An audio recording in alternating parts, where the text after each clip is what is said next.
The sky above Berlin was not blue. It was a wall of silver and black. Thousands of American B-17 bombers blocked out the sun, escorted by swarms of P-51 Mustangs. To the Allied pilots, total air superiority felt like a guarantee. They had the numbers, they had the fuel, they had won. But then, a strange report crackled over the radio. Bogey at 6 o'clock high. The American pilots looked back. What they saw didn't make sense. It was a shark-shaped silhouette. It had no propeller. It had no nose engine. And it was closing the distance at a speed that defied the laws of physics. Before the American gunners could even traverse their turrets, the object screamed past them. It wasn't flying. It was tearing a hole through the sky. If you want to uncover more stories about the machines that changed warfare forever, take a second to subscribe.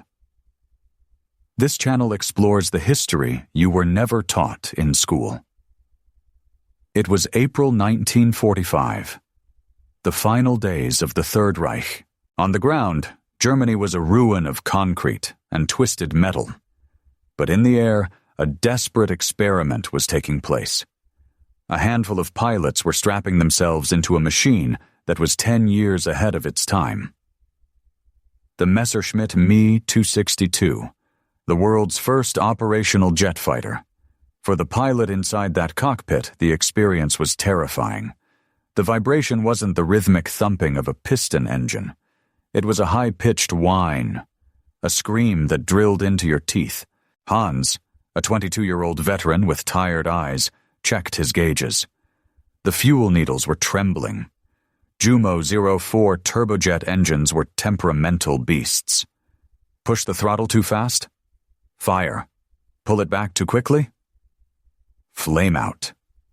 He was sitting on 2 Roman candles attached to an aluminum frame.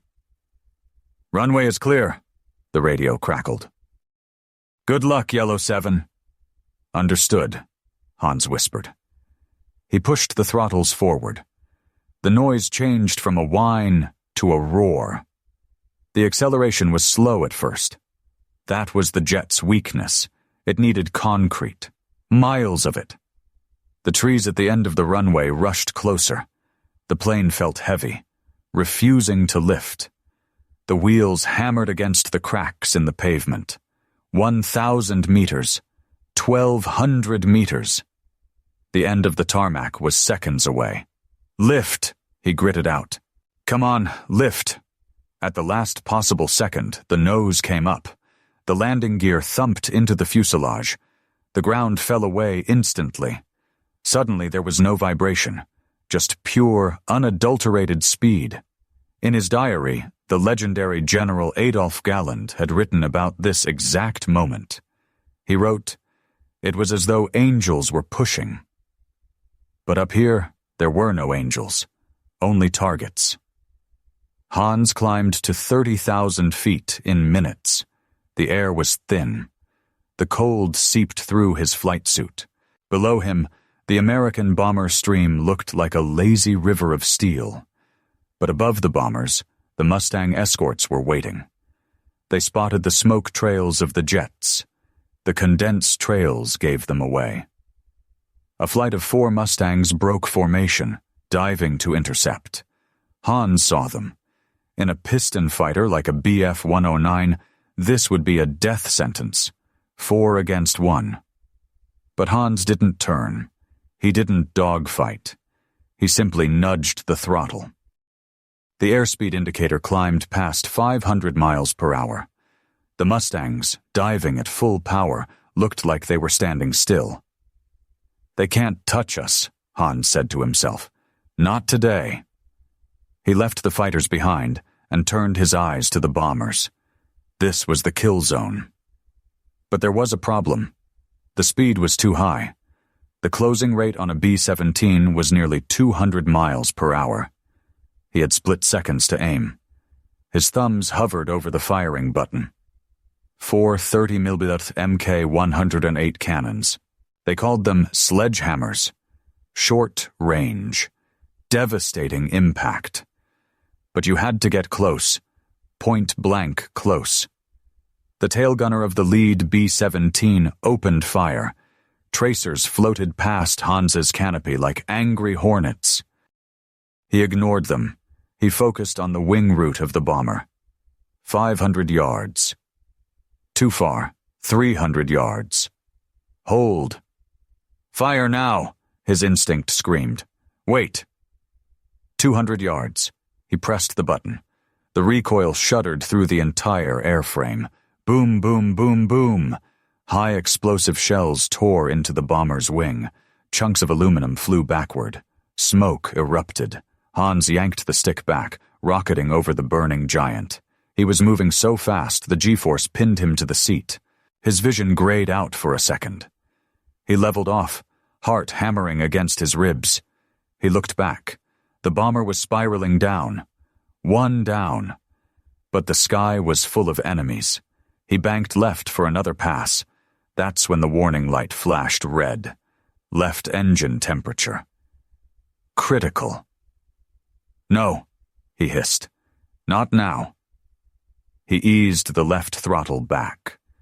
The engine sputtered, coughed, and died. The silence on the left side was deafening.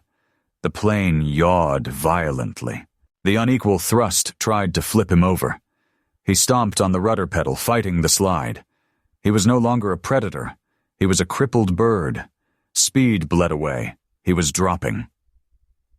Below him, the Mustangs saw the smoke. They saw the jet slowing down. They turned. Hungry.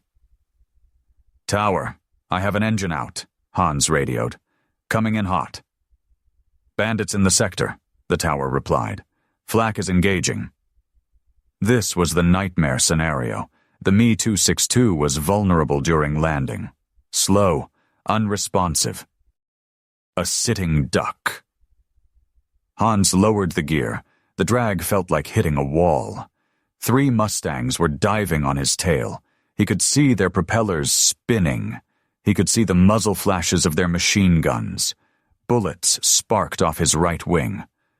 Get down, he whispered. Just get down. Flak bursts from German anti-air guns exploded around him. They were firing indiscriminately, trying to create a wall of steel between him and the Americans. The runway rushed up. He was coming in too fast. If he braked too hard, the tires would blow. If he didn't brake, he'd overshoot into the minefield. The wheels screeched against the concrete. He slammed the brakes. Smoke poured from the tires. The Mustangs pulled up, chased off by the flak. The jet shuddered to a halt at the very edge of the runway. Silence. Only the ticking of the cooling metal and the distant rumble of the war. Hans slumped in his seat. His hands were shaking so hard he couldn't unbuckle his harness. He popped the canopy. The smell of burnt rubber and kerosene flooded the cockpit. A mechanic ran up to the wing, breathless. "Lieutenant, are you hit?" Hans looked at the smoking engine, then up at the sky, still filled with silver dots. "We need fuel," Hans said. "Refuel it, now!" The mechanic stared at him. "Sir, the engine is cooked. You can't go back up." Hans looked at the man. His eyes were hollow. "Look up there," Hans pointed. "If we don't go up, there is no down here." But there were no spare engines. There was no more fuel. The war was ending. Hans Mutka and pilots like him had flown the future. But they had run out of time. According to historical records, the Me-262 claimed over 500 Allied kills. It was faster than anything the Allies had. It climbed faster. It hit harder. But it was too little. And it was too late. Hitler had delayed its production, demanding it be used as a bomber. Engines failed after just 12 hours of flight time, and there were never enough pilots trained to handle the speed. When the Americans captured the airfields, they found hundreds of jets sitting on the tarmac. Perfect condition. Empty fuel tanks. The Me-2622 didn't save the Third Reich, but it killed the propeller age. Every modern fighter jet, from the F-86 Sabre to the F-22 Raptor, carries the DNA of that shark-shaped plane. It was a technological marvel born from a dark desperation.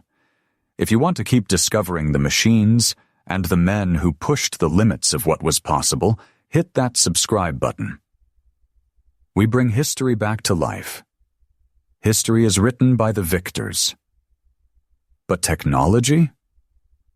Technology listens to no one.